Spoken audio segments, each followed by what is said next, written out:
إن الحمد لله نحمده ونستعينه ونؤمن به ونتوكل عليه. اللهم صل وسلم على محمد وعلى آل محمد. اتقوا الله حق تقاته ولا تموتن إلا وأنتم مسلمون. السلام عليكم ورحمة الله وبركاته. സംസാരം നിർത്തണേ. ഇൻഷാ അല്ലാഹ് നമ്മൾ വരുന്ന പരീക്ഷയ്ക്കുള്ള ഭാഗമാണ് ഇന്ന് ആരംഭിക്കുന്നത്. 130 മുതൽ 165 36 നമുക്ക് പഠിക്കാനുള്ളത്. ക്ലാസ് കൊണ്ട് ആഴ്ചത്തെ ക്ലാസ് കൊണ്ട് മാത്രം തീരുമെന്ന് ഉറപ്പില്ല. ബാക്കി വരികയാണെങ്കിൽ നമുക്ക് ക്ലാസ് റെക്കോർഡ് ചെയ്തയക്കാം ഇൻഷാ അല്ലാഹ്. അഊദു ബില്ലാഹി മിനശ് ശൈത്വാനിർ റജീം. ഖുർആനിൽ എത്ര പേജ് നമ്പർ എന്ന് പറഞ്ഞു? 144. أعوذ بالله من الشيطان الرجيم. يا معشر الجن والإنس ألم يأتكم رسل منكم يقصون عليكم آياتي وينذرونكم لقاء يومكم هذا قالوا شهدنا على أنفسنا وغرتهم الحياة الدنيا وشهدوا على أنفسهم أنهم كانوا كافرين. നമുക്ക് കുറച്ച് തീർക്കണം എന്നുള്ളതുകൊണ്ട് കുറച്ച് സ്പീഡിൽ പോകുന്നുണ്ട്. അപ്പോൾ ഇതിൻ്റെ മുമ്പുള്ള ഭാഗം നമ്മൾ കഴിഞ്ഞ പരീക്ഷയ്ക്ക് പഠിച്ച ഭാഗമാണ്, ഇതിൻ്റെ തുടർച്ചയാണ്. ഇവിടെ പരലോകത്ത് വെച്ച് അള്ളാഹു മനുഷ്യരെയും ജിന്നുകളെയും വിചാരണ ചെയ്യുന്ന സന്ദർഭത്തിൽ അവരോട് ചോദിക്കുന്ന ഒരു കാര്യത്തെക്കുറിച്ച് പറഞ്ഞുകൊണ്ടാണ് ആരംഭിക്കുന്നത് ഈ ഭാഗം. സൂറത്ത് അൻആമാണ്. അൻആം എന്ന് പറഞ്ഞാൽ കാലികൾ എന്നാണ് അർത്ഥം. കാലികളെക്കുറിച്ച്, അതുപോലെ മക്ക മുശ്രിക്കുകൾ കാലികളുടെ വിഷയത്തിൽ ചെയ്തിരുന്ന ചില ദുരാചാരങ്ങളെക്കുറിച്ച് ഒക്കെ ഈ സൂറത്തിൽ പറയുന്നത് കൊണ്ടാണ് ആ പേര്.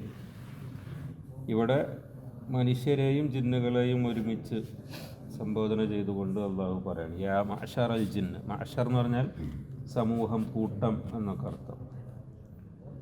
യാ മഅ്ശറ ശബാബ്, ഹദീസിൽ കേട്ടിട്ടില്ലേ? യാ മഅ്ശറ ശബാബ്, യുവാക്കളെ വിളിച്ചിട്ട് അള്ളാഹു റസൂല് വിവാഹപ്രായത്തിൽ വിവാഹം കഴിക്കാനൊക്കെ പറഞ്ഞതിലൊക്കെ ആ പ്രയോഗമാണ് യാ മഅ്ശറ ശബാബ്. മഅ്ശർ എന്ന് പറഞ്ഞാൽ കൂട്ടം, സമൂഹം എന്നൊക്കെ അർത്ഥം. യാ മഅ്ശറ അൽ ജിന്നി വൽ ഇൻസി, ജിന്നുകളുടെയും മനുഷ്യരുടെയും സമൂഹമേ, കൂട്ടമേ. അലം യഅതികും, അത്താന്ന് പറഞ്ഞാൽ വന്നു. അലം യഅതികും, നിങ്ങൾക്ക് വന്നിട്ടില്ലയോ? റുസുലുൻ, ദൂതന്മാർ. മിൻകും, നിങ്ങളിൽ നിന്നുള്ള. അപ്പോൾ നിങ്ങളിൽ നിന്നുള്ള ദൂതന്മാർ നിങ്ങൾക്ക് വന്നിട്ടുണ്ടായിരുന്നില്ലേ എന്നുള്ളാഹു അവരോട് ചോദിക്കുകയാണ്. യഖുസ്സൂന അലൈക്കും, എങ്ങനെയുള്ള ദൂതന്മാരാണ്? അവർ നിങ്ങൾക്ക് വിവരിച്ചു തന്നു. ഖിസ്സ എന്ന് പറഞ്ഞ കഥ, വിവരണം എന്നൊക്കെ അർത്ഥം. അപ്പോൾ യഖുസ്സൂന അലൈക്കും, നിങ്ങൾക്ക് വിവരിച്ചു തരുന്നവരായിക്കൊണ്ടുള്ള ദൂതന്മാർ. എന്താ വിവരിച്ചത്? ആയാതി, എൻ്റെ ആയത്തുകൾ, എൻ്റെ ദൃഷ്ടാന്തങ്ങൾ. വയുന്തിറൂനക്കും, അന്തറ എന്ന് പറഞ്ഞാൽ മുന്നറിയിപ്പ് നൽകി. വയുന്തിറൂനക്കും, നിങ്ങൾക്ക് അവർ മുന്നറിയിപ്പ് നൽകുന്നവരും ആയിക്കൊണ്ട്. എന്തിനെക്കുറിച്ചാണ് മുന്നറിയിപ്പ്? ലിഖാ യൗമിക്കും ഹാദ. ലിഖാ എന്ന് പറഞ്ഞാൽ കണ്ടുമുട്ടൽ. ഈ ദിവസത്തെ, നിങ്ങളുടെ ഈ ദിവസത്തെ നിങ്ങൾ കണ്ടുമുട്ടേണ്ടി വരും എന്ന കാര്യം മുന്നറിയിപ്പ് നൽകിക്കൊണ്ടും നിങ്ങളിലേക്ക് ദൂതന്മാർ, നിങ്ങളിൽ നിന്നുള്ള ദൂതന്മാർ വന്നിട്ടുണ്ടായിരുന്നില്ലേ എന്നാണ് അള്ളാഹു ചോദിക്കുന്നത്. അതായത് നിങ്ങൾ വിവരം അറിയാത്തതുകൊണ്ടല്ലല്ലോ, നിങ്ങൾക്കൊക്കെ ഈ വിവരങ്ങൾ അറിയിക്കാൻ വേണ്ടി, താക്കീത് നൽകാൻ വേണ്ടി, എൻ്റെ ദൃഷ്ടാന്തങ്ങൾ നിങ്ങൾക്ക് വിവരിച്ചു തരാൻ വേണ്ടിയൊക്കെ ദൂതന്മാരയച്ചിട്ടുണ്ടായിരുന്നല്ലോ, അവർ നിങ്ങളുടെ അടുത്ത് വന്നിട്ടുണ്ടായിരുന്നല്ലോ. പിന്നെന്താ നിങ്ങൾക്ക് പറ്റിയത്? ഇപ്പോൾ നിങ്ങൾ നഷ്ടക്കാരും നരകക്കാരുമാകാൻ എന്താണ് സംഭവിച്ചത് എന്ന അർത്ഥത്തിലാണ് ചോദിക്കുന്നത്. ഇവിടെ റുസുൽ എന്ന് പറഞ്ഞു, ദൂതന്മാർ. റസൂൽ എന്നുള്ളതിൻ്റെ ബഹുവചനാണ് റുസുൽ. ഈ റുസുൽ എന്ന് പറഞ്ഞത് ആരെക്കുറിച്ചാണെന്നുള്ളതിൽ വ്യത്യസ്ത അഭിപ്രായങ്ങളുണ്ട്. അതായത് നബിമാരെ ഉദ്ദേശിച്ചാണോ, അതായത് നബിമാരെ മാത്രം ഉദ്ദേശിച്ചാണോ, അതായത് മനുഷ്യന്മാരെ കൂട്ടത്തിൽ നിന്ന് അള്ളാഹു നബിമാരെ ആക്കി നിശ്ചയിച്ച് വഹി നൽകുന്ന ആളുകൾക്ക് റസൂൽ എന്ന് പറയും. ആ അർത്ഥത്തിൽ മാത്രമല്ല റസൂൽ എന്നുള്ള വാക്ക് അറബിയിൽ ഉപയോഗിക്കുക, ഖുറാനിലും ഉപയോഗിച്ചിട്ടുള്ളത്. ജിബ്രീലിനെ കുറിച്ച് റസൂൽ എന്ന് പറഞ്ഞിട്ടുണ്ട്, റസൂലുൻ അമീൻ എന്നൊക്കെ പറയും. ദൂതൻ, വാക്കിൻ്റെ നേർക്കൊരർത്ഥം ദൂതൻ, മെസ്സേജ് എത്തിക്കുന്ന ആളെന്നാണ്. അപ്പോൾ പിന്നെ മലക്കുകളെ കുറിച്ച് പൊതുവെ പറഞ്ഞിട്ടുണ്ട്. അപ്പോൾ ആ അർത്ഥത്തിലും ആകാം. അപ്പോൾ അതല്ല നബി എന്നുള്ള അർത്ഥത്തിലാണെങ്കിൽ എന്ത് വേണം? മനുഷ്യന്മാരുടെ കൂട്ടത്തിലും നബിമാരുള്ളതുപോലെ ജിന്നുകളുടെ കൂട്ടത്തിലും നബിമാർ ഉണ്ടായിരുന്നിരിക്കണം. അർത്ഥം ആ അഭിപ്രായം എടുക്കുകയാണെങ്കിൽ. പക്ഷെ ഭൂരിഭാഗം പണ്ഡിതന്മാരും പറഞ്ഞിട്ടുള്ളത്, വിശദീകരണത്തിൽ വന്നിട്ടുള്ളത് അങ്ങനെയല്ല. മനുഷ്യന്മാരുടെ കൂട്ടത്തിൽ വന്ന നബിമാർ അവർക്ക് കൂടി, ജിന്നുകൾക്ക് കൂടി സന്ദേശം എത്തിക്കാൻ ഉത്തരവാദപ്പെട്ടവരും ഇവർ കൊണ്ടുവന്ന റിസാലത്ത് അവർക്ക് കൂടി ബാധകവുമാണ്. അവർക്ക് അതെത്താനുള്ള സംവിധാനം ഉണ്ടായിരുന്നു. ഇപ്പോൾ നബി സല്ലല്ലാഹു അലൈഹി വസല്ലമയുടെ കാലത്ത് ജിന്നുകൾ നബിയുടെ അടുക്കൽ നബി നമസ്കരിക്കുന്ന സ്ഥലത്ത് വന്നിട്ട് നമസ്കാരം ഖുർആൻ കേട്ടതും അവരുടെ സമൂഹത്തിൽ പോയിട്ട് പറഞ്ഞു കൊടുത്തതൊക്കെ ഖുർആനിൽ തന്നെ ഉണ്ട്. അതുപോലെ നബി സല്ലല്ലാഹു അലൈഹി വസല്ലം അവർക്ക് കൂടിയുള്ള നബിയാണെന്നുള്ളത് പ്രത്യേകമായിട്ട് വന്നിട്ടുമുണ്ട്. അപ്പം എല്ലാ നബിമാരും അങ്ങനെ ആയിരുന്നോ എന്നുള്ളതിൽ അഭിപ്രായ വ്യത്യാസങ്ങളുണ്ട്. എന്തായിരുന്നാലും ജിന്നുകളുടെ കൂട്ടത്തിൽ അവർക്ക് കാര്യോപദേശം നൽകുന്ന ആളുകൾ ഉണ്ടായിട്ടുണ്ട്. അപ്പോൾ ആ അർത്ഥം മാത്രമാകാം ഒരു പക്ഷേ. അതാത് കാലത്തുള്ള നബിമാർ ദാവത്ത് ചെയ്ത സംഗതികൾ മനസ്സിലാക്കി അവർക്ക് എത്തിക്കുന്ന ദൂതന്മാർ അവരുടെ കൂട്ടത്തിലുണ്ടായിരുന്നു. അതല്ല പ്രവാചകന്മാരിൽ നിന്ന് തന്നെ ഉണ്ടായിരുന്നു, അല്ലെങ്കിൽ ചിലപ്പോൾ അവരുടെ കൂട്ടത്തിൽ തന്നെ പ്രവാചകന്മാരുണ്ടായിരുന്നു. ഭൂരിപക്ഷ അഭിപ്രായം ഇങ്ങനെയാണ്. അത് മനുഷ്യന്മാരുടെ കൂട്ടത്തിലാണ് നബിമാരുള്ളതെന്നും അവർക്ക് പിന്നെ എത്തിക്കുന്ന ഉപദേശകർ അവരുടെ കൂട്ടത്തിലുണ്ടായിരുന്നു എന്നുള്ളത്. അപ്പം എന്തായിരുന്നാലും എന്തുണ്ട്, അവർക്ക് മെസ്സേജ് എത്താനുള്ള സംവിധാനം ഉണ്ടായിട്ടുണ്ട്. അവരിലേക്ക് ദൂതന്മാർ വന്നിട്ടുണ്ട്. വഹിയുള്ള ദൂതന്മാരോ അല്ലാത്തവരോ മനുഷ്യർക്ക് ഏതായാലും ഉണ്ട്, ജിന്നുകൾക്കും ഉണ്ടായിട്ടുണ്ട്. അപ്പം അങ്ങനെ ഉണ്ടായിരുന്നല്ലോ, നിങ്ങൾക്ക് അവർ കാര്യങ്ങൾ വിവരിച്ചു തന്നിരുന്നല്ലോ, എൻ്റെ ആയത്തുകൾ നിങ്ങളെ വിശദീകരിച്ച് കേൾപ്പിച്ചിരുന്നല്ലോ, ഈ ദിവസത്തെക്കുറിച്ച് നിങ്ങൾക്ക് മുന്നറിയിപ്പ് തന്നിരുന്നല്ലോ എന്നവരോട് ചോദിക്കുമ്പോൾ അവർക്ക് ആ ചോദ്യത്തിൻ്റെ ഉദ്ദേശം മനസ്സിലായി. അപ്പോൾ അവർ പറയണത് കാലു ഷഹിദ്ന അല അൻഫുസിന. അവർ പറയും ഞങ്ങൾ സാക്ഷ്യം വഹിക്കുന്നു, ഷഹിദ്ന ഞങ്ങൾ സാക്ഷ്യം വഹിച്ചിരിക്കുന്നു, അല അൻഫുസിന ഞങ്ങൾക്കെതിരായി. അല എന്ന് പറഞ്ഞാൽ എതിരെ എന്നുള്ള അർത്ഥമാണ് അവിടെ വരെ, ഷഹിദ അല എന്ന് പറയുന്നത്. അപ്പോൾ ഞങ്ങൾക്കെതിരെ തന്നെ സാക്ഷ്യം വഹിച്ചിരിക്കുന്നു എന്ന് പറഞ്ഞാൽ ഞങ്ങൾക്ക് ഈ പറഞ്ഞ പോലെ ദൂതന്മാരൊക്കെ വന്നിട്ടുണ്ടായിരുന്നു, പക്ഷെ ഞങ്ങളത് വിശ്വസിച്ചില്ല, ഞങ്ങളത് പരിഗണിച്ചില്ല, ഞങ്ങളത് തള്ളിക്കളഞ്ഞു. അങ്ങനെ ഇപ്പോൾ ഞങ്ങൾ നഷ്ടക്കാരായി മാറി. അപ്പോൾ ഞങ്ങൾക്ക് വന്ന വീഴ്ചയെക്കുറിച്ച് ഞങ്ങൾക്കെതിരെ തന്നെ സാക്ഷ്യം വഹിച്ചിരിക്കുന്നു എന്ന് അവർ മറുപടി പറയും. അപ്പോൾ അള്ളാഹു പറയാണ് വഗറത്ഹുമുൽ ഹയാത്തുദ്ദുനിയ. ഗർറ എന്ന് പറഞ്ഞാൽ വഞ്ചിച്ചു, അവരെ വഞ്ചിച്ചിരിക്കുന്നു. എന്താ വഞ്ചിച്ചത്? അൽ ഹയാത്തുദ്ദുനിയ, ദുനിയാവിലെ ജീവിതം. ദുനിയാവിലെ ജീവിതത്തിൻ്റെ സുഖങ്ങളോടും താല്പര്യങ്ങളോടും സൗകര്യങ്ങളോടൊക്കെ ഉള്ള മനുഷ്യൻ്റെ അല്ലെങ്കിൽ ജിന്നുകളുടെ സൃഷ്ടികളുടെ താല്പര്യമാണ് ഇത്. എന്തുള്ളൂ, ഈ ഇഖ്തിയാറും മസൂലിയത്തൊക്കെ ജിന്നിനും മനുഷ്യരുള്ളൂ. മറ്റ് ജീവികൾക്കൊക്കെ അള്ളാഹു ഒരു ഹിദായത്ത് കൊടുത്തിട്ടുണ്ട്. അവർ അതൊന്നും തെറ്റൂല. അവർ അള്ളാഹുവിനെ അംഗീകരിച്ചുകൊണ്ടാണ് ജീവിക്കുക. അവർ തസ്ബീഹ് ചെയ്യുന്നുണ്ട്, അത് നമുക്ക് മനസ്സിലാവില്ല എന്നൊക്കെ ഖുർആനിൽ പറഞ്ഞിട്ടുണ്ട്. അപ്പോൾ അവർക്കെന്തില്ല, ഈ നന്മതിന്മകൾ തിരഞ്ഞെടുക്കാനുള്ള സ്വാതന്ത്ര്യം കൊടുത്തിട്ടില്ലാത്തതുകൊണ്ട് അവർക്ക് വിചാരണയൊന്നുമില്ല. അവരെ പിന്നെ അവർ നീതി നടപ്പാക്കുന്നതിൻ്റെ ഭാഗമായിട്ട് ഇപ്പോൾ ആടിന് കൊമ്പുള്ള ആടിനെ കൊണ്ട് കൊമ്പില്ലാത്ത ആടിനെ കുത്തിയിട്ടുണ്ടെങ്കിൽ തിരിച്ച് കുത്തിക്കും എന്നൊക്കെ പറയുന്നുണ്ട്. എന്നല്ലാതെ അവർക്ക് നരകവും സ്വർഗമൊന്നുമില്ല. അപ്പോൾ ഈ ദൂതന്മാർ വന്ന കാര്യങ്ങൾ പഠിപ്പിക്കുക എന്നുള്ള സംവിധാനം, അതിൻ്റെ മേലുള്ള ഉത്തരവാദിത്വമൊക്കെ ഈ രണ്ട് കൂട്ടർക്കുള്ളതാണ്. അവരെ എന്ത് വഞ്ചിച്ചു കളഞ്ഞു? ദുനിയാവിൽ അവരുടെ ജീവിതം അവരെ വഞ്ചിച്ചു കളഞ്ഞു. ദുനിയാവിന് അധിക സ്ഥാനം കൊടുത്തപ്പോൾ പരലോകത്തിൻ്റെ കാര്യം അവരത്ര പരിഗണിച്ചില്ല. അപ്പോൾ ഇതൊക്കെ അവരെ തള്ളിക്കളഞ്ഞു. പ്രവാചകന്മാർ അവരെ അംഗീകരിച്ചില്ല. വശഹിദു അല അൻഫുസിഹിം. ഇപ്പോൾ അവരെന്തായിരിക്കുന്നു? അവർക്കെതിരെ തന്നെ സാക്ഷ്യം വഹിച്ചിരിക്കുന്നു. എന്താ സാക്ഷ്യം വഹിച്ചത്? അന്നഹും കാനു കാഫിരീൻ. അവർ സത്യനിഷേധികളായിരുന്നു, അവിശ്വാസികളായിരുന്നു എന്ന കാര്യത്തിൽ അവർക്കെതിരെ തന്നെ സാക്ഷ്യം വഹിക്കുകയും ചെയ്തിരിക്കുന്നു എന്നുള്ളതാണ് പറയാം. അപ്പോൾ എൻ്റെ വിശദീകരണത്തിൽ പറയുന്നുണ്ട്, റസൂൽ എന്ന വാക്ക് പിന്നെ ദൂതന്മാർ എന്ന് പറയുന്ന മലക്കുകളെ പറ്റി സൂറത്ത് 15-ാമത്തെ സൂറത്ത് ഫാത്തിർ അല്ലേ? ഫാത്തിർ ഒന്ന് നോക്കി, ഫാത്തിറിൻ്റെ 1-ാമത്തെ ആയത്തൊന്ന് നോക്കി. അവിടെ റസൂൽ എന്ന് പറയുന്നത് ചിലപ്പോൾ പരീക്ഷയുടെ ആയതുകൊണ്ട് അങ്ങനെയൊക്കെ ചോദ്യങ്ങൾ വരാം. റസൂൽ എന്ന വാക്ക് മലക്കുകൾ എന്ന അർത്ഥത്തിൽ ഉപയോഗിച്ചിട്ടുള്ളത് എവിടെയെന്ന് വെച്ചാൽ 15-ാമത്തെ സൂറത്തിൽ 1-ാമത്തെ ഫാത്തിറല്ലേ? ജാഇലിൽ മലായികത്തി റസൂലൻ. അവിടെ മലക്കുകളെ തന്നെ വ്യക്തമായിട്ട് പറഞ്ഞിട്ടാണ് ദൂതന്മാർ എന്ന് റസൂൽ എന്നുള്ള വാക്ക് ഉപയോഗിച്ചത്. 46 ഏതാ സൂറത്ത്? അഹ്ഖാഫ്.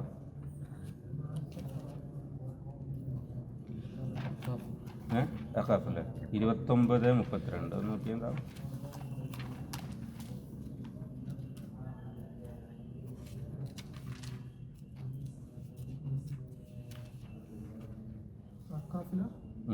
46 സുഹൃത്ത് സഫനല്ല 29-32.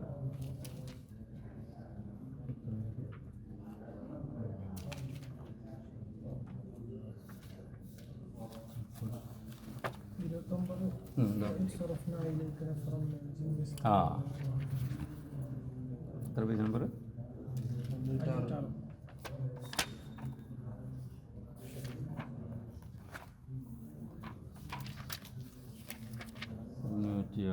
29. വൈദ് സ്വറഫ്ന ഇലൈക നഫറൻ മിനൽ ജിന്നി യസ്തമിഊനൽ ഖുർആന ഫലമ്മാ ഹദറൂഹു ഖാലു അൻസിതു. അതായത് അവർ നബിയുടെ അടുക്കൽ വന്ന് ഇത് കേട്ടു. എന്നിട്ട് അടുത്ത ആയത്തിൽ പറയുന്നത് ഖാലു യാ ഖൗമന ഇന്ന സമീന കിതാബൻ ഉൻസില ഇലാ മിൻ ബഅദി മൂസ നബിക്ക് ഇറക്കപ്പെട്ട ഒരു കിതാബ് ഞങ്ങൾ കേട്ടു. അപ്പോൾ എന്തായിരുന്നു മനസ്സിലാക്കുക? മൂസ നബിക്ക് ഇറങ്ങിയത് അവർ കേട്ടിട്ടുണ്ട് മനസ്സിലാക്കുക. അപ്പോൾ ഇതിൽ നിന്നൊക്കെ മനസ്സിലാകണത് അവർ ഇത് കേട്ടിട്ട് അവരാൾക്കാരായിട്ട് പോയിട്ട് പറയണം. സൂറത്ത് ജിന്നിൻ്റെ തുടക്കത്തിൽ വേറെ വന്നിട്ടുണ്ട്. അപ്പോൾ അതിൽ നിന്നൊക്കെ ജിന്നുകളിലെ റസൂലുകൾ എന്നുള്ളത് കൊണ്ട് നബിമാരല്ല, ഇതുപോലെ അവർക്ക് മതോപദേശം നൽകുന്ന ആളുകളാണ് എന്നും മനസ്സിലാക്കാൻ പറ്റും. വഹാക്ക് റഹിമഹുല്ലയുടെ അഭിപ്രായം മനുഷ്യരിലുള്ളതുപോലെ ജിന്നുകളിലും നബിമാരുണ്ടായിരുന്നു എന്നാണ്, റസൂൽമാരുണ്ടായിരുന്നു. ഈ ആയത്തിൻ്റെ വിശദീകരണത്തിൽ അങ്ങനെയാണ് അദ്ദേഹം പറഞ്ഞത്. ഏതായിരുന്നാലും ഇത് ഇവർക്ക് രണ്ടു കൂട്ടർക്കും സന്ദേശം എത്തിക്കാനുള്ള സംവിധാനം ഉണ്ടായിട്ടുണ്ട് എന്നർത്ഥം. ഇനി അടുത്ത ആയത്ത് ദാലിക അല്ലം യകുൻ റബ്ബുക മുഹ്ലികൽ ഖുറാ ബിദുൽമിൻ വഅഹ്ലുഹാ ഗാഫിലൂൻ. ദാലിക അത് കാര്യം, അല്ലം യകുൻ ഉണ്ടായിട്ടില്ല, എന്തുണ്ടായിട്ടില്ല? റബ്ബുക നിൻ്റെ റബ്ബ്, അല്ലെങ്കിൽ ആയിരുന്നിട്ടില്ല, നിൻ്റെ റബ്ബ് ആയിട്ടില്ല. മുഹ്ലികൽ ഖുറാ, മുഹ്ലിക്ക് എന്ന് പറഞ്ഞാൽ നശിപ്പിക്കുന്നവൻ. അഹ്ലക്ക നശിപ്പിച്ചു, ഹലക്ക നശിച്ചു, അഹ്ലക്ക നശിപ്പിച്ചു. അപ്പോൾ മുഹ്ലിക്ക് നശിപ്പിക്കുന്നവൻ എന്തിനെ? അൽ ഖുറ രാജ്യത്തെ, അല്ലെങ്കിൽ രാജ്യങ്ങളെ. ഖറിയത്തിൻ്റെ ജമാണ് ഖുറ. ബിദുൽമിൻ അന്യായമായ നിലക്ക്, അക്രമമായിക്കൊണ്ട്. വഅഹ്ലുഹ ഗാഫിലൂൻ അതിലുള്ള ആളുകൾ ഗാഫിലുകളായിരിക്കെ, അശ്രദ്ധരായിരിക്കെ. അതായത് ഇങ്ങനെ സന്ദേശമൊന്നും അറിയിക്കാതെ, വിവരം കൊടുക്കാതെ ജനങ്ങൾ അവരെ അശ്രദ്ധയിൽ ഇങ്ങനെ ജീവിച്ചു കൊണ്ടിരിക്കുമ്പോൾ അവരെ നശിപ്പിക്കുക എന്നത് അന്യായമാണ്. അങ്ങനെ അള്ളാഹു ചെയ്തിട്ടില്ല. മുൻകഴിഞ്ഞ സമൂഹങ്ങളിൽ അള്ളാഹു നശിപ്പിച്ചിട്ടുണ്ടെങ്കിൽ അവർക്ക് ശരിക്കുള്ള വിവരം നൽകി, അവർക്കത് സ്വീകരിക്കാനുള്ള അവസരം നൽകി, എന്നിട്ടാണ് അവർക്ക് മുന്നറിയിപ്പ് നൽകി. എന്നിട്ട് ആ മുന്നറിയിപ്പ് അവർ അത് ലംഘിച്ചപ്പോഴാണ് അങ്ങനെ നശിപ്പിച്ചിട്ടുള്ളത്. അള്ളാഹു അല്ലാതെ അള്ളാഹു ഒരു സമൂഹത്തോടും അന്യായം കാണിച്ചിട്ടില്ല.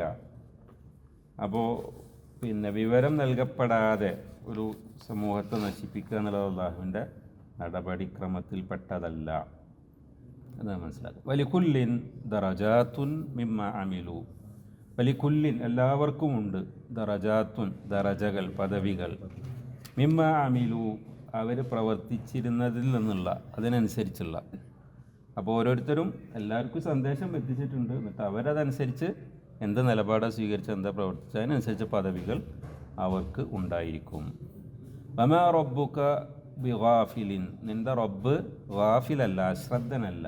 അമ്മാ യഅമലൂൻ അവർ പ്രവർത്തിക്കുന്നതിനെക്കുറിച്ച്.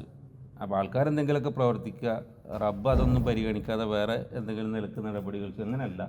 അള്ളാഹു ജനങ്ങളുടെ പ്രവർത്തനങ്ങളെക്കുറിച്ച് കൃത്യമായി മനസ്സിലാക്കുന്നവനാണ്. അവൻ കാര്യത്തെക്കുറിച്ച് അശ്രദ്ധനല്ല. അതുകൊണ്ട് ഓരോരുത്തരും പ്രവർത്തിച്ചതിനനുസരിച്ചുള്ള പദവികളും സ്ഥാനങ്ങളുമാണ് ഓരോരുത്തർക്കും ഉണ്ടായിരിക്കുക. വറബ്ബുക്കൽ ഗനിയു നിൻ്റെ റബ്ബാകട്ടെ ഗനിയാണ്, ധന്യനാണ്, വേറെ ആരുടെയും ആശ്രയം ആവശ്യമില്ലാത്തവനാണ്. ദുർ റഹ്മ കാരുണ്യമുള്ളവനുമാണ്. അപ്പോൾ ആളുകളിത് അംഗീകരിച്ചിട്ടില്ലെങ്കിൽ, അവിശ്വസിച്ചാൽ, ധിക്കാരം കാണിച്ചാൽ അള്ളാഹ്ക്ക് നഷ്ടമൊന്നുമില്ല. അള്ളാഹു മറ്റാരുടെയും ആശ്രയം ആവശ്യമില്ലാത്ത ധന്യനാണ്. അതുപോലെ അള്ളാഹു കാരുണ്യവാനുമാണ്. അതുകൊണ്ടാണ് പെട്ടെന്ന് നടപടികളൊന്നും സ്വീകരിക്കാത്തത്. അടുത്ത ബാക്കി ഭാഗത്ത് നിന്ന് നമുക്ക് മനസ്സിലാവുന്നത് ഈ യശ യുദ്ഹിബുക്കും, ഇൻ യശ അവൻ ഉദ്ദേശിക്കുകയാണെങ്കിൽ, യുദ്ഹിബുക്കും നിങ്ങളെ അവൻ പോക്കിക്കളയും, ഇല്ലാതാക്കി കളയും, ഇവിടുന്ന് നീക്കം ചെയ്ത് കളയും.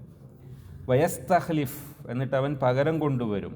ഇസ്തഖ്ലഫ മിൻ ബഅദിക്കും നിങ്ങൾക്ക് ശേഷം, മാ യശാഉ അവൻ ഉദ്ദേശിക്കുന്നത്.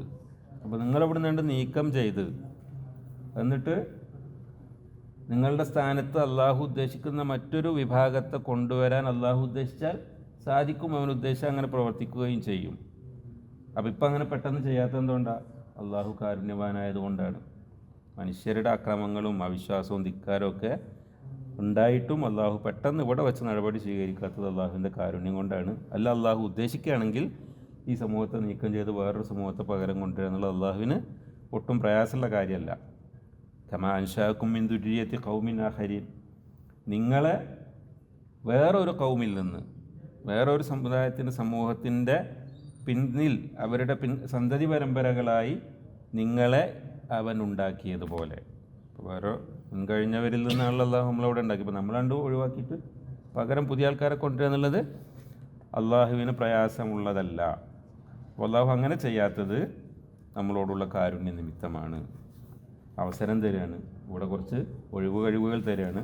പരലോകത്തെത്തുമ്പോൾ ഇതൊന്നും ആയിരിക്കില്ല. കാരണം അടുത്ത ആയത്തിൽ അള്ളാഹു പറയുന്നത് ഇന്ന മാ തുഅദൂന ലആത്ത്, നിശ്ചയമായും മാ തുഅദൂന നിങ്ങളോട് വാഗ്ദത്തം ചെയ്യപ്പെട്ടത്, ലആത്തിൻ നിശ്ചയമായും വരുന്നത് തന്നെയാകുന്നു, സംഭവിക്കുന്നത് തന്നെയാകുന്നു. വമാ അൻതും ബിമുഅ്ജിസീൻ, നിങ്ങൾ പരാജയപ്പെടുത്തുന്നവരല്ല, അതിജയിക്കുന്നവരല്ല, അല്ലെങ്കിൽ അസാധ്യമാക്കുന്നവർ അല്ല. എന്ന് പറഞ്ഞാൽ അള്ളാഹു വാഗ്ദത്തം ചെയ്തതെന്ന് പറഞ്ഞാൽ എന്തിനെ പറ്റിയോ? പരലോകം, വിചാരണ, അവിടെയുള്ള രക്ഷാശിക്ഷകൾ. അതാണ് എല്ലാ പ്രവാചകന്മാരും വന്ന് വാഗ്ദത്തം ചെയ്ത മുന്നറിയിപ്പ് തന്ന സംഗതി. അത് സംഭവിക്കും, അതിൽ യാതൊരു സംശയവും ഇല്ല. അതുകൊണ്ട് ഇവിടുന്ന് ഇപ്പോൾ തൽക്കാലം നടപടി ഇല്ലാത്തതുകൊണ്ട് സമാധാനിക്കാൻ പറ്റില്ല. അള്ളാഹു വാഗ്ദത്തം ചെയ്ത കാര്യങ്ങൾ നിർബന്ധമായിട്ടും സംഭവിക്കും. ഇന്ന പിന്നെ ല രണ്ടും താക്കീതിന് വേണ്ടി ഉപയോഗിച്ചാണ്. അപ്പോൾ വളരെ ഉറപ്പിച്ചാണ് അള്ളാഹു പറയുന്നത്. അങ്ങനെ സംഭവിക്കുന്ന സമയത്ത് അതിനെ മറികടന്ന് രക്ഷപ്പെടാൻ നിങ്ങൾ വിചാരിക്കണ്ട. അള്ളാഹുവിൻ്റെ നടപടിക്രമങ്ങളെ അതിജയിക്കാൻ, അതിനെ അസാധ്യമാക്കാൻ സാധിക്കുന്നവരല്ല നിങ്ങൾ. അജസ എന്ന് പറഞ്ഞാൽ അസാധ്യമാക്കി, പരാജയപ്പെടുത്തി. മുഅ്ജിസത്ത് അതെന്നുള്ളതാണ്. സാധാരണ മനുഷ്യൻ്റെ കഴിവുകളെ ഒക്കെ അതിജയിക്കുന്ന ചില കാര്യങ്ങൾ അള്ളാഹു പ്രവാചകന്മാരിലൂടെ പ്രകടിപ്പിക്കും. അവർ നബിമാരാണെന്ന് ജനങ്ങൾക്ക് മനസ്സിലാകാൻ വേണ്ടിയിട്ട്. ഇത് പ്രവാചകന്മാരുടെ പ്രവർത്തനമല്ല, അള്ളാഹു നടപ്പാക്കുന്ന കാര്യങ്ങൾ. അവിടെ ഉപയോഗിച്ച വാക്ക് തന്നെയാണ്. അപ്പോൾ അത് സംഭവിക്കുമ്പോൾ നമുക്ക് രക്ഷപ്പെടാൻ സാധിക്കുകയില്ല എന്നാണ്. ഖുൽ യാ ഖൗമി അമലു അലാ മക്കാനത്തിക്കും, ഖുൽ നബിയെ പറയുക, യാ ഖൗമി എൻ്റെ സമൂഹമേ, എൻ്റെ ജനങ്ങളെ, യഅമലു നിങ്ങൾ പ്രവർത്തിച്ചു കൊള്ളുക, അലാ മക്കാനത്തിക്കും നിങ്ങളുടെ സ്ഥാനങ്ങളിൽ അല്ലെങ്കിൽ നിങ്ങളുടെ നിലപാടനുസരിച്ച്. മക്കാൻ എന്ന് പറഞ്ഞാൽ സ്ഥാനം, നിലപാട് എന്നൊക്കെ. അപ്പോൾ നിങ്ങൾ എന്തിലാണോ ഉള്ളത് അതനുസരിച്ച് നിങ്ങൾ പ്രവർത്തിച്ചോളൂ. ഇന്നി ആമിലുൻ, ഞാൻ പ്രവർത്തിക്കുന്നവൻ തന്നെയാണ്, നിശ്ചയമായും ഞാൻ പ്രവർത്തിക്കുന്നവൻ, എൻ്റെ നിലപാടനുസരിച്ച് സ്ഥാനമനുസരിച്ച് പ്രവർത്തിക്കുന്നവനാണ്. ഫസൗഫ തഅലമൂന, എന്നാൽ പിന്നീട് നിങ്ങൾക്ക് അറിയാൻ സാധിക്കും. മൻ തകൂനു ലഹു ആഖിബത്തുദ്ദാർ, ആഖിബത്തുദ്ദാർ, ആഖിബത്ത് പറഞ്ഞാൽ പര്യവസാനം. ഒരു സംഗതിയെ തുടർന്ന് തൊട്ടുടനെ അതിൻ്റെ ഫലമായിട്ട് സംഭവിക്കുന്ന കാര്യം, അതാണ് ആഖിബത്ത്. അപ്പം അങ്ങനെ ആഖിബത്തുദ്ദാർ, അദ്ദാർ ഇവിടെ ഉദ്ദേശിക്കുന്നത് ദുനിയാവാണ്. അപ്പോൾ ഈ ദുനിയാവിലെ ജീവിതത്തിൻ്റെ പര്യവസാനം മൻ തകൂനു ലഹു, ആർക്കായിരിക്കും അത് ഗുണകരമായി തീരുക, ആർക്കായിരിക്കും ഈ ലോക ജീവിതത്തിൻ്റെ അല്ലെങ്കിൽ ഈ ലോകത്തിൻ്റെ നല്ല പര്യവസാനം ഉണ്ടാവുക. അതായത് ഇത് അവസാനിക്കുന്നതോടുകൂടി, ഇവിടുത്തെ ജീവിതം അവസാനിക്കുന്നതോടുകൂടി ഗുണത്തിൽ എത്താൻ സാധിക്കുക ആർക്കായിരിക്കും എന്നത് ഫസൗഫ തഅലമൂന, പിന്നീട് നിങ്ങൾ മനസ്സിലാക്കും. ഇന്നഹു ലാ യുഫ്ലിഹു വാലിമൂൻ, നിശ്ചയമായും വാലിമുകൾ, അക്രമകാരികൾ വിജയിക്കുകയില്ല. ഈ ആയത്തിൻ്റെ വിശദീകരണത്തിൽ പറയുന്നത് ഇത് രണ്ട് രീതിയിൽ മനസ്സിലാക്കുക. ഒന്നുകിൽ അതൊരു സതുപദേശം, അതായത് നബി വന്ന ജനങ്ങൾക്ക് അള്ളാഹുവിൻ്റെ വഹി അനുസരിച്ച് കാര്യങ്ങൾ മനസ്സിലാക്കി കൊടുക്കുന്നു. എന്നിട്ട് അവരോട് പറയാണ്, നിങ്ങൾക്ക് മനസ്സിലായതനുസരിച്ച് ഈ നിലപാടിൽ ഉറച്ചു നിൽക്കുക, ഇതനുസരിച്ച് പ്രവർത്തിക്കുക, ഞാനും അതേപോലെ അതനുസരിച്ച് പ്രവർത്തിക്കുന്നവനാണ്. അങ്ങനെ ആയിക്കഴിഞ്ഞാൽ പിന്നെ നമുക്ക് അറിയാൻ പറ്റും, അതായത് ഈ ജീവിതം അവസാനിക്കുന്നതോടുകൂടി ആർക്കാണ് നല്ല പര്യവസാനം ഉണ്ടാവുക എന്നുള്ളത് കണ്ടറിയാൻ പോകുന്ന ഒരു കാര്യമാണ്. എന്തായിരുന്നാലും അള്ളാഹു അക്രമികളെ വിജയിപ്പിക്കുകയില്ല. അപ്പോൾ ഇതൊരു സതുപദേശത്തിൻ്റെ ശൈലിയാണ്. ഇതേ വാചകങ്ങൾ ഒരു താക്കീതുമാകാം. അതായത് നിങ്ങളിപ്പോൾ വിശ്വസിക്കാനും ഉൾക്കൊള്ളാനും ഒന്നും തയ്യാറില്ലെങ്കിൽ നിങ്ങളുടെ നിലപാടനുസരിച്ച് ജീവിച്ചോളൂ, ഞാൻ അള്ളാഹു എനിക്ക് അറിയിച്ചെന്ന കാര്യം അനുസരിച്ച് ജീവിക്കുന്നിട്ട് നമുക്ക് കാണാം എന്താണ് ആർക്കാണ് ഇതിൻ്റെ ഖൈർ സംഭവിക്കാൻ പോകുന്നത്. നിശ്ചയമായും അക്രമികൾക്ക് വിജയമുണ്ടാവുകയില്ല. അപ്പോൾ രണ്ട് രീതിയിലും മനസ്സിലാക്കണം എന്ന് ഇതിൻ്റെ വിശദീകരണത്തിൽ പറഞ്ഞിട്ടുണ്ട്. അങ്ങനെ രണ്ട് രീതിയിൽ വ്യാഖ്യാനിച്ചിട്ടുണ്ട്. വജഅലൂ ലില്ലാഹി മിമ്മാ ദറഅ മിനൽ ഹർസ്. വജഅലൂ അവർ ആക്കി, ലില്ലാഹി അല്ലാഹുവിന്, മിമ്മാ ദറഅ മിനൽ ഹർസി, ദറഅനെ ഉണ്ടാക്കിയ, അള്ളാഹു സൃഷ്ടിച്ച, മിനൽ ഹർസ് കൃഷിയിൽ നിന്ന്, അള്ളാഹു സൃഷ്ടിച്ചവയിൽപ്പെട്ട കൃഷിയിൽ നിന്ന്, വൽ അൻആമി അതുപോലെ കന്നുകാലികളിൽ നിന്നും, നസീബൻ ഒരു ഓഹരി അവർ ഉണ്ടാക്കി അല്ലെങ്കിൽ അവർ ആക്കി വച്ചു. അതായത് അള്ളാഹു ആണ് എല്ലാ അനുഗ്രഹങ്ങളും തന്ന, അതിൽ പെട്ടാണ് കൃഷിയും കന്നുകാലികളൊക്കെ. അന്നത്തെ അവരുടെ സാമൂഹികമായ നിലനിൽപ്പിന് പ്രധാനപ്പെട്ട രണ്ട് അടിസ്ഥാനങ്ങളാണ് കൃഷിയും കന്നുകാലികളും അവരുടെ സമ്പത്തിൻ്റെ. അപ്പം അതിൽ നിന്ന് അവർ ഓഹരി നിശ്ചയിക്കുകയാണ്. ആർക്കാണ്? ഫഖാലു അവർ പറയും, ഹാദാ ലില്ലാ, ഇത് അള്ളാഹ്ക്കുള്ളതാണ്, കുറച്ച് ഭാഗം അള്ളാഹ്ക്കുള്ളതാണെന്ന് പറയും. ബിസഅമിഹിം അവരുടെ ഒരു കൽപ്പന അനുസരിച്ച്. കാര്യം എല്ലാം അള്ളാഹ് തന്നെയാണ്, എല്ലാം അള്ളാഹുവിൻ്റെതാണ്. പക്ഷെ ഒരു ഭാഗം അവർ ഇത് അള്ളാഹ്ക്കുള്ളതാണെന്ന് അവർ മാറ്റിവെക്കും. വഹാദാ ലി ശുറക്കാഇന, പിന്നെ ഇത് നമ്മുടെ ശുറക്കാകൾക്ക്, നമ്മുടെ പങ്കാളികൾക്കുള്ളതാണ് എന്നവർ പറയും. ആരായി പങ്കാളികൾ? അള്ളാഹുവിൽ അവർ പങ്കു ചേർത്തിരുന്ന ദൈവങ്ങളായി അവർ സങ്കല്പിച്ചിരുന്ന ആൾക്കാർ. അപ്പോൾ കുറച്ച് അള്ളാഹ്ക്കും കുറേ അവരുടെ പങ്കാളികളായി അവർ കരുതുന്ന, അവരുടെ ദൈവങ്ങളായി അവർ കരുതുന്ന പങ്കാളികൾക്കുമായി അവരുടെ സഅമ്, ജൽപ്പനം, അത് അടിസ്ഥാനമില്ലാത്ത വർത്താനം, അങ്ങനെ അവർ ഓഹരി വെക്കാറുണ്ടായിരുന്നു. അതവരുടെ ഒരു രീതിയാണ്. അന്നത്തെ മക്ക മുശ്രിക്കുകളുടെ ഒരു രീതിയാണ്. അവർ കൃഷിയിലും കന്നുകാലികളിലൊക്കെ കുറച്ച് അള്ളാഹുവിനൊന്നും ബാക്കി കുറേ അവരുടെ ദൈവങ്ങൾക്കുമാക്കി വെക്കും. എന്നിട്ട് എന്താണ് അവരുടെ നിലപാട് എന്നുള്ളത് അടുത്തതിൽ പറയും. ഫമാ കാന ലി ശുറകാഇഹിം ഫലാ യസ്ലു ഇലല്ലാഹ്. അപ്പോൾ അവരുടെ പങ്കാളികൾക്കുള്ളത്, മാ കാന ലി ശുറകാഇഹിം അവരുടെ പങ്കാളികൾക്ക് ഉള്ളത്, ഫലാ യസ്ലു വസല എത്തി, ഫലാ യസ്ലു അതെത്തുകയില്ല, ഇലല്ലാഹി അള്ളാഹുവിലേക്ക്. വമാ കാന ലില്ലാഹി എന്നാൽ അള്ളാഹുവിനുള്ളത്, അതായത് അവരല്ലാഹ്ക്ക് നിശ്ചയിച്ചു വെച്ചത്, വഹുവ യസ്ലു ഇലാ ശുറകാഇഹിം അത് അവരുടെ പങ്കാളികൾക്ക് എത്തുകയും ചെയ്യും. സഅ മാ യഹ്കുമൂൻ എത്ര ചീത്തയായ രീതിയിലാണ് അവർ വിധി കൽപ്പിക്കുന്നത്. അവിടെ എന്താ പ്രശ്നം വെച്ചാൽ, ഈ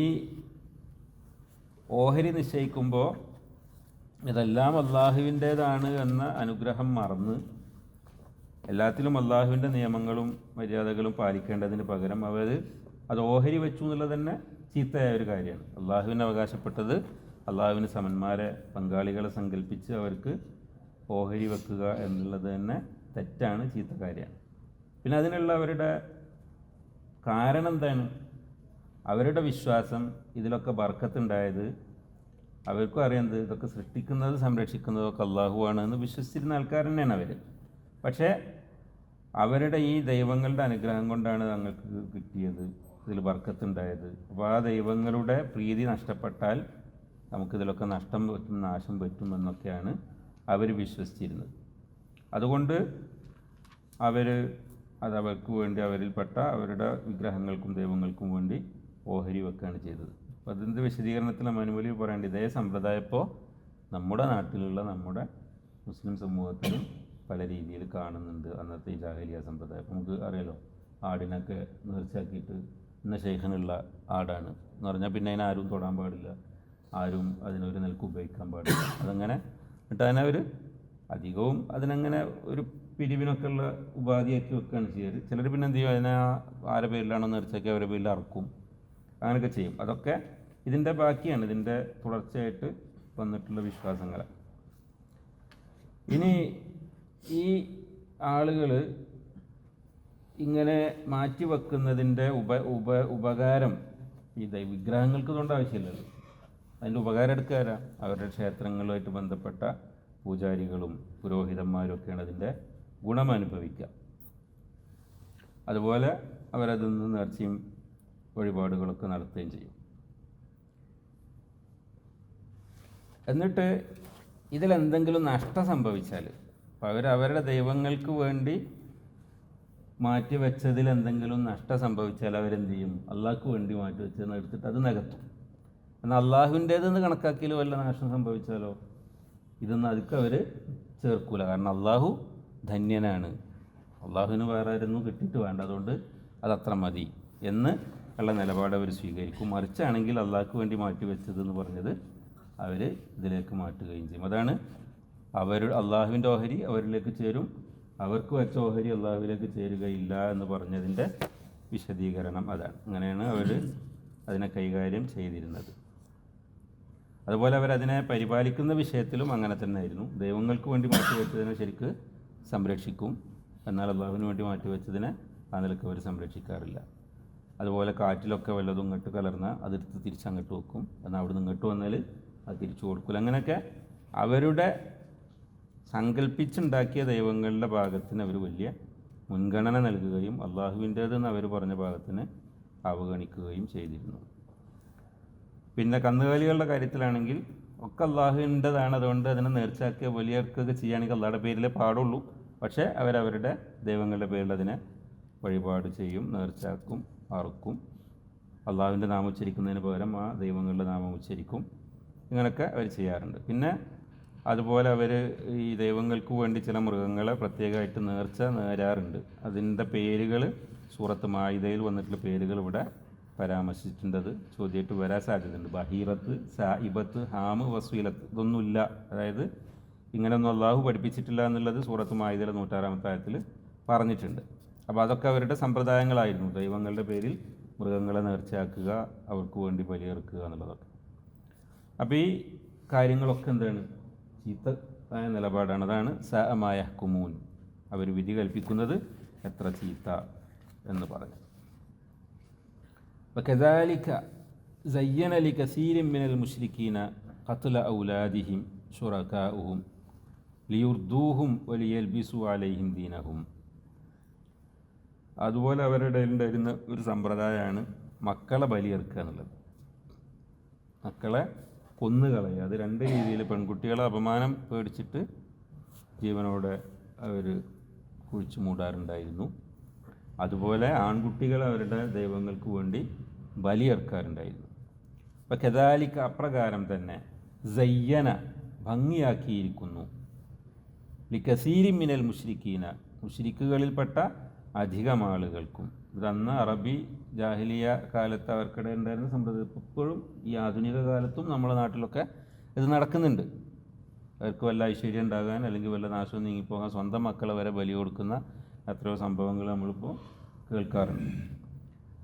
അപ്പോൾ അതിനെക്കുറിച്ച് അള്ളാഹു പറയുന്നത് അതവർക്ക് ഭംഗിയാക്കി കൊടുത്തിരിക്കുന്നു. എന്ത്? ഖത്ല ഔലാദിഹിം, അവരുടെ മക്കളെ വധിക്കുക എന്നത്. അതാരാ അവർക്ക് ഭംഗിയാക്കി തോന്നിപ്പിച്ചു കൊടുത്തത്? ശുറകാഉഹും, അവരുടെ പങ്കാളികൾ എന്ന് പറഞ്ഞാൽ ഇവർ സങ്കല്പിച്ചുണ്ടാക്കിയ ഈ ദൈവങ്ങൾ. അതായത് അതിൻ്റെ പിന്നിൽ പ്രവർത്തിക്കുന്നത് പിശാചാണ്.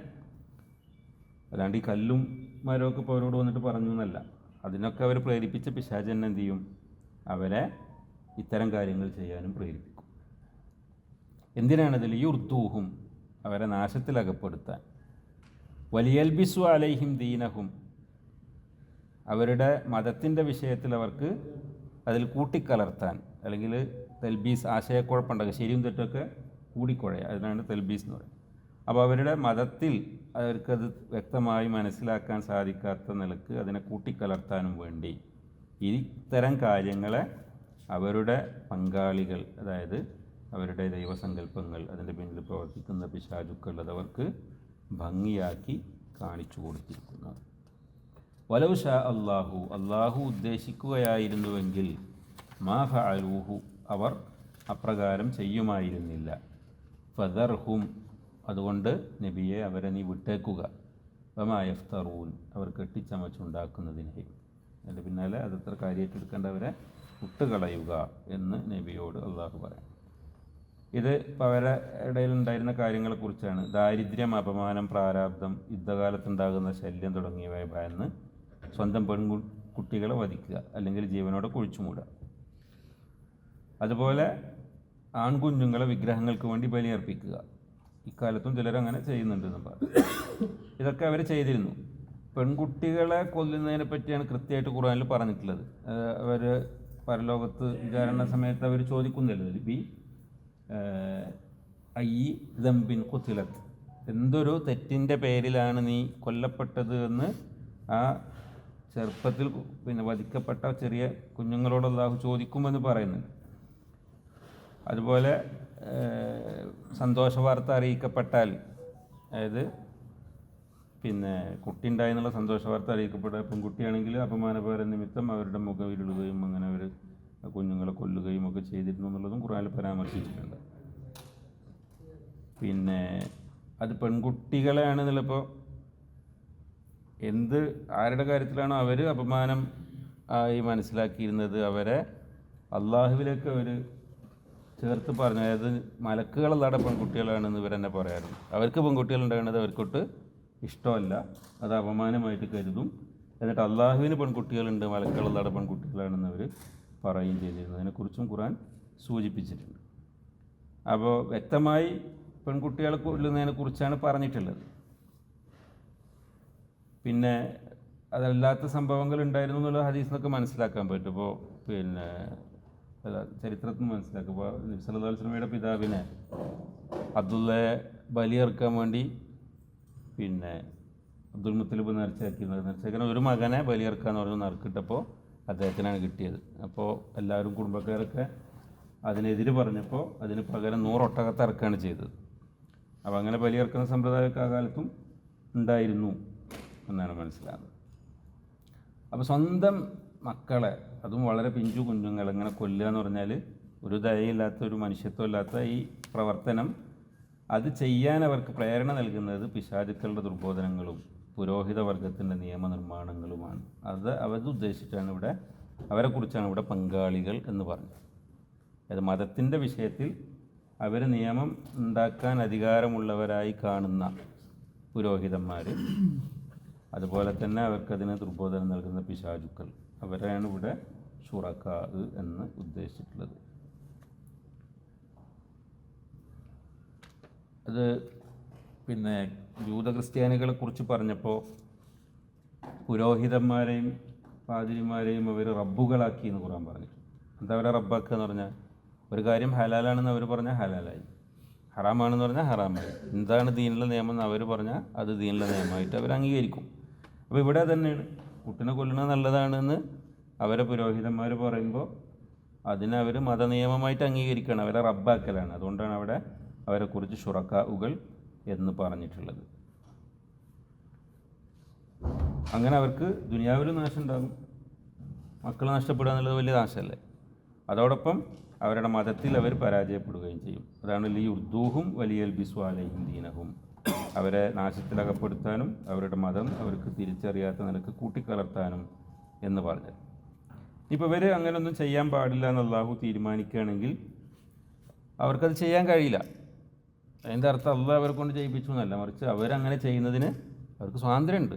ആ സ്വാതന്ത്ര്യം അവർ അള്ളാഹുവിൽ വിശ്വസിച്ച് അള്ളാഹിൻ്റെ നിയമം അനുസരിച്ച് ജീവിക്കേണ്ടവർക്ക് അങ്ങനെ ചെയ്യാം, പിശാചിനനുസരിച്ച് ഇങ്ങനെ ചെയ്യേണ്ടവർക്ക് ഇങ്ങനെ ചെയ്യാം. അങ്ങനെ അവർ ചെയ്യരുതെന്ന് അള്ളാഹു നിർബന്ധമായിട്ട് തീരുമാനിച്ചാൽ അവർ അത് ചെയ്യുമായിരുന്നില്ല. പക്ഷേ അള്ളാഹു എന്ത് ചെയ്യുകയില്ല, അള്ളാഹു അങ്ങനെ നമുക്ക് തന്ന സ്വാതന്ത്ര്യം അങ്ങനെ മനുഷ്യന്മാർക്ക്, സൃഷ്ടികൾക്ക് അത് വിട്ടുകൊടുക്കുക എന്നുള്ളതാണ് അള്ളാഹുവിൻ്റെ നടപടി. അവർ ചെയ്യുന്നത് ചെയ്യട്ടെ. അതുകൊണ്ടാണ് നബിയോട് അവരവഗണിച്ചേക്കുക. അവരുടെ സ്വാതന്ത്ര്യം ഉപയോഗിച്ചിട്ട് അവരുടെ നിലപാടനുസരിച്ച് എന്താ ചെയ്യണമെന്ന് വെച്ചാൽ ചെയ്യട്ടെ. അതിന് അവർക്ക് അള്ളാഹു തൽക്കാലം സ്വാതന്ത്ര്യം കൊടുത്തിരിക്കുകയാണ് എന്നാണ് പറയുന്നത്. വഖാലു ഹാദിഹി അൻആമുൻ, അവർ പറഞ്ഞു ഹാദിഹി അൻആമുൻ, ഈ കാലികൾ, വഹർസുൻ, ഈ കൃഷി, ഹിജുറുൻ, ഇത് വിലക്കപ്പെട്ടതാണ്. അതായത് അവരുടെ കൃഷിയിൽ നിന്നും അവരുടെ കന്നുകാലികളിൽ നിന്നും ചിലതിൻ്റെ മേൽ അവർ പ്രത്യേകം ചില നിയമങ്ങൾ ഏർപ്പെടുത്തുകയാണ്. അപ്പോൾ അതിൽ നിന്ന് ചിലതിനെ അവർ വിലക്കപ്പെട്ടതായി കൽപ്പിക്കും. വിലക്കപ്പെട്ടതെന്ന് അവിടെ ഉദ്ദേശിക്കുന്നത് അതുമാരും പിന്നെ ഭക്ഷണം കഴിക്കാൻ പാടില്ല, അത് പ്രത്യേകം ഒരു വിഭാഗത്തിന് അർഹതപ്പെട്ടതാണ്, അവരുടെ പൂജാരിമാർക്കും ഒക്കെ ഉള്ളതാണ്. അല്ലെങ്കിൽ ഒരു മൃഗമാണെങ്കിൽ അതിൻ്റെ പുറത്ത് യാത്ര ചെയ്യാൻ അതിന് ഉപയോഗിക്കാൻ പാടില്ല എന്നൊക്കെ ഓരോന്നിൻ്റെ കാര്യത്തിൽ അവർ നിയമങ്ങൾ ഉണ്ടാക്കും, അതവർ പാലിക്കും. ലാ യതഅമുഹ, അതിനാരും ഭക്ഷിക്കാൻ പാടില്ല എന്നുള്ളതാണ് ഒരു തീരും. ഇല്ലാ മൻ നശാഉ, നമ്മൾ ഉദ്ദേശിക്കുന്നവർ ഒഴികെ. അതായത് അവർ പറയുന്നവർക്കൊക്കെ ഹലാലാണ്, അവർക്ക് ഭക്ഷിക്കാൻ, മറ്റുള്ളവർക്ക് ഭക്ഷിക്കാൻ പാടില്ല. ബിസഅമിഹിം, അവരുടെ ഒരു ജൽപ്പനപ്രകാരം അവർക്ക് തോന്നിയതനുസരിച്ച് അവർ പറയുന്നൊരു കാര്യമാണ്. വൻ ആമുൻ, അതുപോലെ വേറെ ചില കന്നുകാലികൾ, ഹുരിമത്തു ളുഹൂറുഹ, അതിൻ്റെ പുറം വിലക്കപ്പെട്ടതാണ് എന്ന് പറഞ്ഞാൽ അതിൻ്റെ മുതുകിൽ യാത്ര ചെയ്യാൻ പാടില്ല. വൻ ആമുൻ, വേറെ ചില കാലികൾ, ലാ യദ്കുറൂന ഇസ്മല്ലാഹി അലൈഹ, അതിൻ്റെ മേൽ അള്ളാഹുവിൻ്റെ നാമം ഉച്ചരിക്കാൻ പാടില്ല.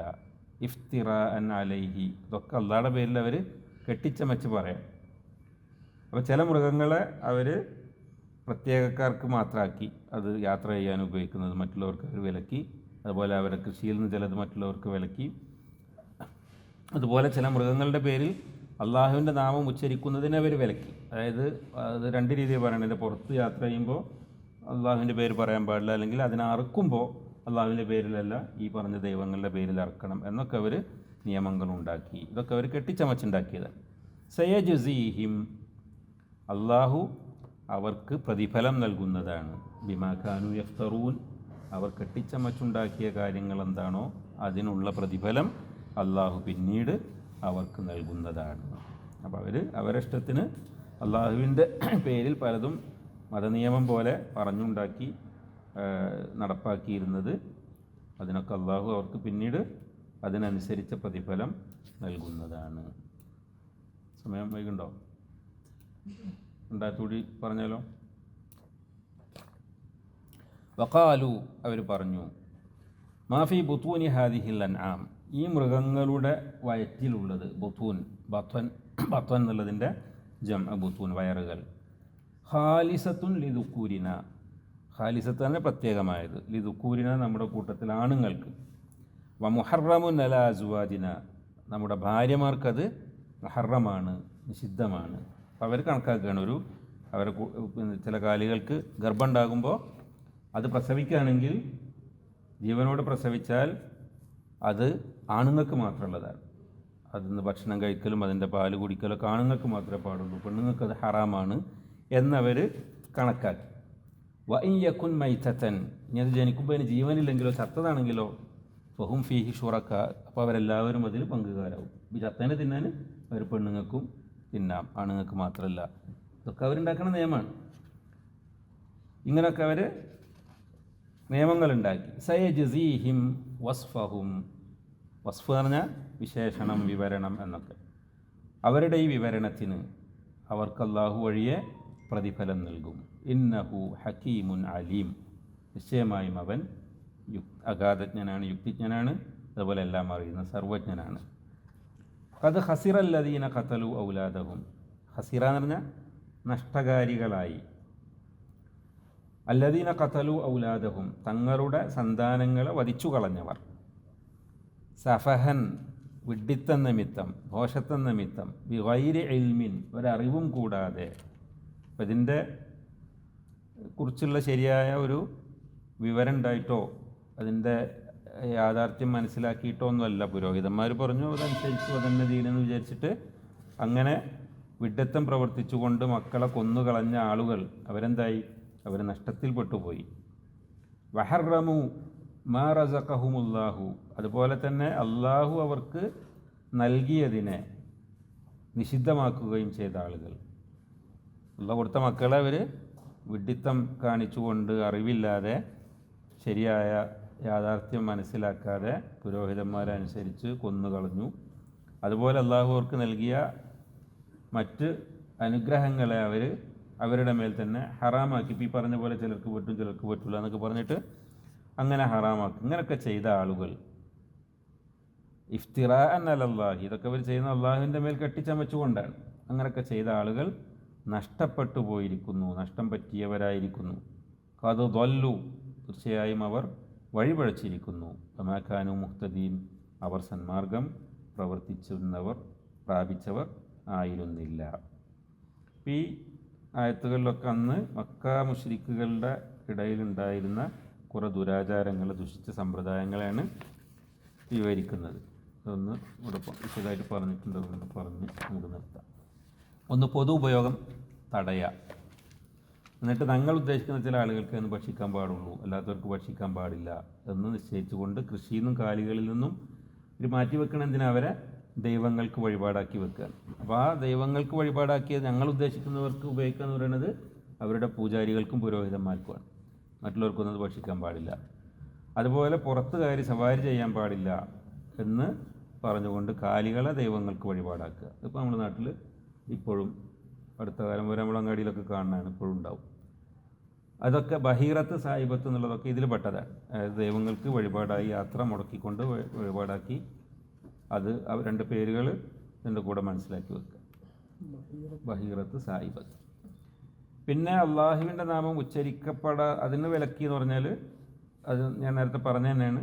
ഒന്ന് അറക്കുമ്പോൾ അള്ളാഹുവിൻ്റെ പേര് പറയാൻ പാടില്ല, ദൈവങ്ങളുടെ പേരിൽ അറക്കണം എന്നുള്ളത്. രണ്ടാമത്തേത് പിന്നെ പുറത്ത് കയറി യാത്ര ചെയ്യുമ്പോൾ അള്ളാഹുവിൻ്റെ നാമം പറയരുത് എന്നുള്ളത്. അങ്ങനെയുള്ള യാത്രാമൃഗങ്ങളുടെ പുറത്ത് ഹജ്ജിന് പോകുന്നതും അവർ വിലക്കിയിട്ടുണ്ടായിരുന്നു. അതായത് വിഗ്രഹങ്ങളുടേതായതുകൊണ്ട് അതുമായിട്ട് ബന്ധപ്പെട്ട കാര്യങ്ങൾക്കേ അത് ഉപയോഗിക്കാൻ പറ്റുള്ളൂ എന്നുള്ളതായിരുന്നു അവരുടെ നിലപാട്. പിന്നെ ഗർഭത്തിലുള്ള മൃഗങ്ങളുടെ കുട്ടികളെക്കുറിച്ച് നേരത്തെ പറഞ്ഞത് തന്നെ, ജീവനോടെ ജനിച്ചാൽ പുരുഷന്മാർക്ക് മാത്രം, അത് ജീവനില്ലാതെ ജനിച്ചാൽ ആണുങ്ങൾക്കും പെണ്ണുങ്ങൾക്കും പറ്റും എന്നൊക്കെയുള്ള ഇതിനൊക്കെ അള്ളാഹു ഇത്തരം അവർ ഉണ്ടാക്കി അള്ളാഹുവിൻ്റെ പേരിൽ പറഞ്ഞ് സ്വന്തം കെട്ടിച്ചമച്ച അള്ളാഹുവിൻ്റെ പേരിൽ പറഞ്ഞ് നടപ്പാക്കിയിരുന്ന ഇത്തരം കാര്യങ്ങളുടെ പേരിൽ അള്ളാഹു അവരെ പിന്നീട് അവർക്കതിനുള്ള പ്രതിഫലം അള്ളാഹു നൽകും എന്നാണ് പറയുന്നത്. ഇപ്പോൾ ഇവർ പ്രവർത്തിച്ചതൊക്കെ എന്തെങ്കിലും മനുഷ്യബുദ്ധി കൊണ്ടുള്ള എന്തെങ്കിലും ന്യായവും അതിനില്ല, അള്ളാഹുവിൻ്റെ പക്കൽ നിന്നുള്ള എന്തെങ്കിലും തെളിവുമില്ല. അങ്ങനെ അവർ ചെയ്ത വിഡ്ഢിത്തങ്ങളാണ് ഇതൊക്കെ. അതുകൊണ്ടാണ് സഫഹൻ എന്ന് പറഞ്ഞത്. അതുകൊണ്ട് അവർക്ക് ദുനിയാവിൽ നഷ്ടമുണ്ടായി, അതുപോലെ ഇനി പരലോകത്തും അവർക്ക് നഷ്ടമാണ്. ഇപ്പോൾ മനുഷ്യൻ്റെ ഒരു അവലംബമാണ് സ്വന്തം മക്കൾ. ആ മക്കളാണ് അവർ കൊന്നത്. ഇനി അവർക്ക് പരലോകത്തതുകൊണ്ട് സ്ഥിരമായ ശിക്ഷ കിട്ടാൻ പോവുകയാണ്. ഇബ്നു അബ്ബാസ് റളിയല്ലാഹു അൻഹു പറഞ്ഞതായി ഈ വിഷയമായിട്ട് ബന്ധപ്പെട്ട് ബുഖാരിയിലൊന്ന് പറയുന്നത്, അറബികളുടെ അജ്ഞത അറിയാൻ നിനക്ക് താല്പര്യം തോന്നുന്നുവെങ്കിൽ, ജാഹിലിയ്യ കാലത്തുള്ള അറബികളുടെ വിവരക്കേട് മനസ്സിലാക്കണമെങ്കിൽ സൂറത്ത് അന്നാമിലെ 130 മീതെയുള്ള ഖദ് ഖസിറല്ലദീന ഖതലു എന്ന ഈ ആയത്ത് ഓതി നോക്കിയാൽ മതി എന്നാര് പറഞ്ഞു? ഇബ്നു അബ്ബാസ് റളിയല്ലാഹു അൻഹു. ഇതിലൊരു റുക്കു കഴിഞ്ഞു. പുസ്തകത്തായി 40 വരെ 10 അങ്ങനെ കുറച്ചിട്ട് നമുക്ക് 2 ക്ലാസ്സും കൂടിയിട്ട് തീർക്കാൻ പറ്റും. ഈ പറഞ്ഞതിലെന്തെങ്കിലും സംശയം ഉണ്ടെങ്കിൽ ചോദിക്കുക. പിന്നെ ഈ കേട്ടത് മാത്രം പോലെ ഒന്ന് പോയി വായിക്കും കൂടി ചെയ്താൽ പരീക്ഷ എഴുതാൻ പറ്റും. എല്ലാവരും ബുക്ക് ഉണ്ടല്ലോ, അല്ലെങ്കിൽ പിന്നെ ഇതിൽ അമാനി തഫ്സീർ എന്ന് അടിച്ചാൽ ആപ്പുണ്ട്, വിശദീകരണം അടക്കയിൽ കിട്ടും. സുബ്ഹാനക്കല്ലാഹുമ്മ വബിഹംദിക അശ്ഹദു അല്ലാ ഇലാഹ ഇല്ല അൻത അസ്തഗ്ഫിറുക വഅതൂബു ഇലൈക്.